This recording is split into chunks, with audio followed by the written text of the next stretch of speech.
Historically speaking, the travellers that I come from are from an ancient caste of metal workers arrived in Britain supposedly in the 5th century. Later in time they attached themselves to various clans, and because of their skill in making weapons of war, swords and shields and armour and things, they were thought to be very important, and they were almost thought to have magical powers, turning rocks into metal, and they got great status within the clans. When I think of a gypsy traveller, I think of a group of people who go up and down the country, probably in a caravan, and look for places to settle and places to work.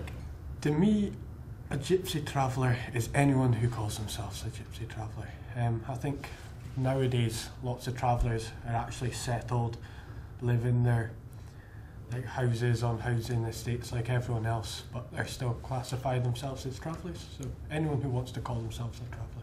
I'm a traveller. I'm not a gypsy. I'm a traveller, a Scottish traveller, and I've travelled the whole of Scotland, and that's basically what I am, and that's my culture, and that's what I believe in, because I'm a rolling stone and I gather no moss, and I will die as a traveller, and I'm proud to be one, same as everybody else is proud to be what they are.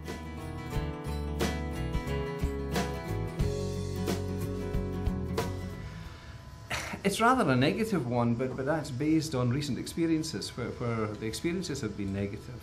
Camps that have been left in a right old mess after the travellers had moved on. Some cases the travellers have had to be evicted, through court order to get them to move on. But it's the mess they leave behind. That's the real concern. Most folk would want to be good neighbours, but they want the travellers to be good neighbours also. Last year in my own ward, there was quite a few gypsy travels, caravans, etc. had arrived on private land close to a school, and so there was great concerns that this would cause a bit of problems with the school children and the other community. And I began to see the reaction from which is normally quiet community within the area I represent, but they seem to be getting pretty hostile towards the gypsy travelling communities. I'm only recently aware, when I read in the newspapers, that there's a bias, tarring all travelling people as being the same. There's a lot of different groups out there on the road. There are travellers, there are gypsies, there are New Age travellers, there are Roma. The people that I come from, the original travelling people of Scotland, are tarred with the same brush as everyone else.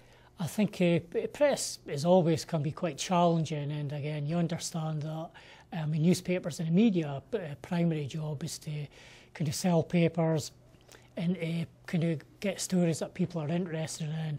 I think unfortunately sometimes that has led to a gypsy traveller community being misrepresented. Idle gossip can cause a lot of trouble. A lot of times the papers put out stories, right? Not every time. Sometimes it is truth, right? Because at the end of the day, not everybody's good.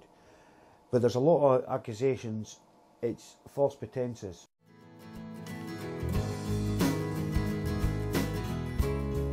I think you need to find just places where gypsy travellers can stay, build camps for them where they can just come, park their caravans and live for however long they want to stay. And I think there are bridges to be built. The travellers know their rights, they've got to know their responsibilities. We too have responsibilities as well as rights on our side, being a settled community, and I think we'll live in a world in which travellers are part of it. They're not going to change. All peoples on the road have a hard time because they're non-conforming to what the government expect of people. But as a society, we're going to be much worse off without a diversity. We can't all be conforming to what society thinks is normal. If the people just start giving them a chance. Because as I said, they're not that bad.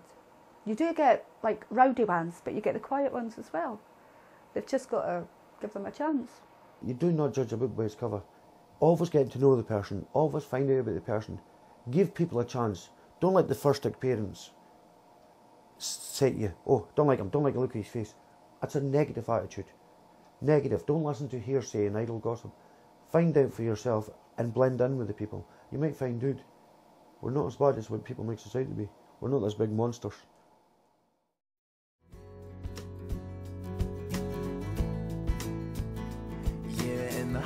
heel boots with the straps hung low and her head hanging down in shame.